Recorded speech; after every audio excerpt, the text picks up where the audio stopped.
Salut à tous la communauté, tous nés pour réussir, j'espère que vous allez bien. Aujourd'hui je vous retrouve dans une petite vidéo, on m'a posé une question, on m'a dit voilà Mehdi, j'ai 10 000 euros, que faire? Qu'est-ce que tu me conseilles de faire? Est-ce que j'achète un box comptant parce que je ne peux pas acheter d'appartement? Est-ce que je les investis dans la bourse? Est-ce que je fais un business internet? Qu'est-ce que tu me conseilles de faire? Alors je te remercie pour ta question, mais je te conseille de faire ni l'un ni l'autre. Tu as tout faux pour moi sur les trois. Surtout pas acheter un box comptant. Surtout pas acheter cash. Pourquoi? Tu te prives de l'effet de levier. D'accord? L'effet de levier. Avec tes 10 000 euros que tu as, tu vas pouvoir venir lever à la banque peut-être 100, 120 000. Donc tu vois, ces 10 000 euros là, c'est comme si tu me les mets dans une balance. Et en fait, quand tu poses tes 10 000, eh ben, ils pèsent plus lourd que 100 ou 120 000. Je vais t'expliquer comment. Moi, si j'étais toi, vu que tu veux acheter un box cash, tu sais que je te conseille surtout pas d'acheter cash. Pourquoi? Parce que déjà, tu te prives du principe de base de faire de l'argent avec l'argent des autres. En achetant cash, tu te prives de ce principe. Le principe de faire de l'argent avec l'argent des autres, c'est prendre l'argent à la banque, faire payer par le locataire ton crédit, et toi, tu rembourses la banque. C'est pas du tout péjoratif quand je dis travailler avec l'argent des autres. C'est juste qu'à un moment, toi, tu as une situation peut-être stable, CDI, etc., que du coup, tu as une capacité d'endettement que tu peux faire jouer, et que tu vas acheter un logement et le louer à un locataire, tu vas répondre à un service et lui, tu vas peut-être l'arranger. Tu vois, moi récemment, j'ai loué à un professeur, il est resté 3 ans, il était de la région de Montpellier et il a été muté ici dans cette académie. Il a dû faire 3 ans ici, donc il était bien content que je lui loue un logement. C'est pas absolument péjoratif de dire que je fais de l'argent avec l'argent des autres. D'accord? Enlève-moi ça de ta mentalité, c'est pas du tout péjoratif, c'est juste qu'à un moment, tu réponds à un besoin.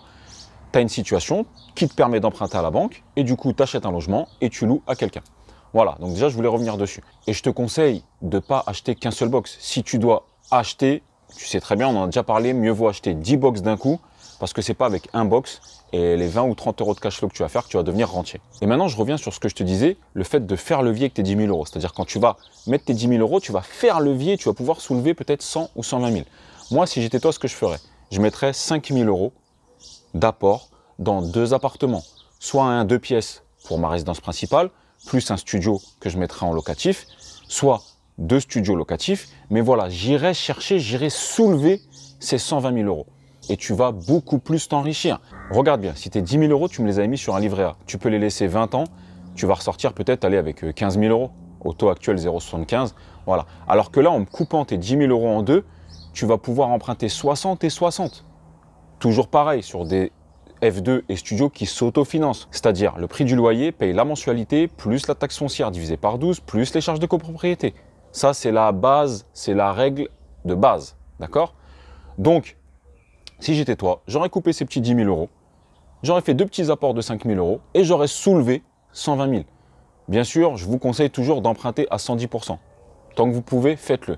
Mais n'oubliez pas que si vous trouvez une affaire à 8, 9 ou 10% et qu'on vous demande de mettre 3 ou 4 ou 5 000 euros, faites-le. D'accord? Parce qu'en mettant 5 000 euros, tu vas réussir à soulever 60 ou 70 000. Donc on en revient à ce que je te disais, mieux vaut soulever 60 ou 70 000 et au final t'enrichir que de ne pas les mettre et de les laisser placer à vitam aeternam pour pas gratter un copec. D'accord? Maintenant, la deuxième chose, tu m'as dit, est-ce que tu dois faire de la bourse? Tu connais ma philosophie, on fait de l'investissement locatif pour être tranquille. Donc moi, j'aime bien être tranquille. La bourse, je suis désolé, j'ai essayé. Voilà, il faut être vachement formé. En plus, là, il y en a peut-être qui vont venir mettre des commentaires, mais non, tu connais rien, etc. Excuse-moi, la bourse, il y a quelque chose que tu maîtrises pas, il y a quelque chose d'aléatoire. Tu peux me faire tous les calculs que tu veux, tous les graphiques, toutes les courbes, tous les signes moteurs, etc. Il y a quelque chose d'aléatoire. Demain, ils annoncent grosse crise sur le pétrole ou troisième guerre mondiale, tu l'avais pas prévu, tes courbes, elles avaient parlé que dalle, et finalement, tout s'écroule. Effectivement, il y en a qui vont dire faut acheter là, etc. Bref, et pour moi, c'est beaucoup moins intéressant que l'immobilier. J'ai regardé un petit peu, mais pour moi, déjà, tu peux pas profiter de cet effet de levier. Tu peux avoir 10 000 euros et aller à la banque dire ouais, je voudrais investir 200 000 euros sur ces actions-là, elle va dire ok, bah 200 000 euros, bah va les trouver. Moi, je te passe pas 200 000 euros. Alors que tu peux aller la voir en disant voilà, je vais acheter un immeuble de rapport, j'ai 10 ou 15 000 euros d'apport. Ok, asseyez-vous, peut-être qu'on va pouvoir discuter. Et donc, dans la bourse, tu te prives de cet effet de levier. Effectivement, tu peux t'enrichir très vite, mais tu peux aussi tout perdre. Et tu connais ma philosophie, je te la conseille. On s'enrichit, tous les mois, ça descend, ça descend. On vend quand il faut vendre, on arbitre quand il faut arbitrer, on est sur d'autres coups quand il faut faire d'autres coups. Mais la bourse, c'est vraiment pour les gens avertis et qui ont un peu l'âme d'un joueur. Et en plus, ça prend du temps. C'est soit tu es un trader journalier et tu es tous les 5 minutes dessus, d'accord? tu regardes, tu vends dès que ça prend un centime, etc. Soit tu es quelqu'un qui investit à long terme et je t'ai dit tu ne peux pas profiter de cet effet de levier et demander de l'argent à la banque. La troisième chose, tu m'as dit est-ce que tu dois faire un business internet? Alors, j'ai envie de te dire ça, pareil, tu ne peux pas profiter de l'effet de levier. Pareil, ça peut décoller, comme ça peut stagner pendant un moment, mais pour avoir des financements, c'est plus dur que de l'immobilier. En plus, actuellement, il paraît, l'un des plus grands youtubeurs, marketeurs, l'un qui était des pionniers dessus, on aime ou on n'aime pas, moi en tout cas, je respecte le parcours. Je ne vais pas dire que je suis fan ou que je ne suis pas fan, je ne vais pas rentrer dedans, je respecte juste le parcours. Il a fait la dernière fois une conférence sur ça où il annonce la fin des business en ligne.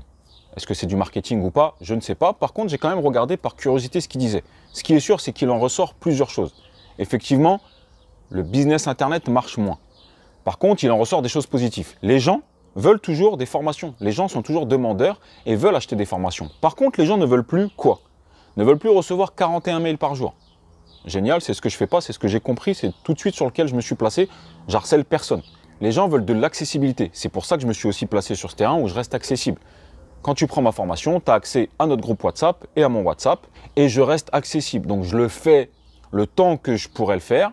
Pour l'instant, ça ne me dérange pas et je vais encore pouvoir le faire un bon moment. Le jour où je ne pourrai plus le faire, eh ben, je le dirai. Voilà, je vais faire maintenant pour ceux qui arrivent, ça sera un groupe Facebook privé et je resterai avec l'équipe que je me suis faite sur WhatsApp, 100 ou 200 personnes que j'accompagne, on fait des vocaux, on se répond, on se donne nos bons plans. Franchement, on est un super groupe. Donc il en ressort que les gens, ils veulent encore se former, etc. Mais voilà, ils veulent plus 41 000 par jour, ils veulent plus ne pas être accessible, je t'achète une formation et j'arrive pas à te joindre. Ils veulent plus des vidéos à rallonge de 25 minutes. Voilà, le format idéal, c'est aux alentours de 10 minutes. Aujourd'hui, les gens, leur temps est précieux. Donc, il faut aller vite. Donc, c'est pour ça que j'essaie de vous donner du contenu assez vite, sans générique, sans mise en scène, sans drone qui monte au-dessus de la Tour Eiffel. Je sais que c'est sympa à regarder, mais moi, je préfère vous donner du contenu. On a mon jardin, c'est aussi beau qu'un drone qui monte au-dessus de la Tour Eiffel. Donc voilà, c'était une petite vidéo où je te répondais. Avec tes 10 000 euros, je te conseille de faire 2 petits apports et d'aller me soulever 100 ou 120 000 euros. D'accord? Je vous rappelle que ma formation est toujours disponible. Comme je vous l'ai dit, je suis accessible. Vous avez accès au WhatsApp, vous m'avez moi. Et du coup, on débriefe étape par étape si vous bloquez sur un sujet. J'espère que cette petite vidéo vous a plu. Je vous embrasse, je vous dis tous à très bientôt. Ciao!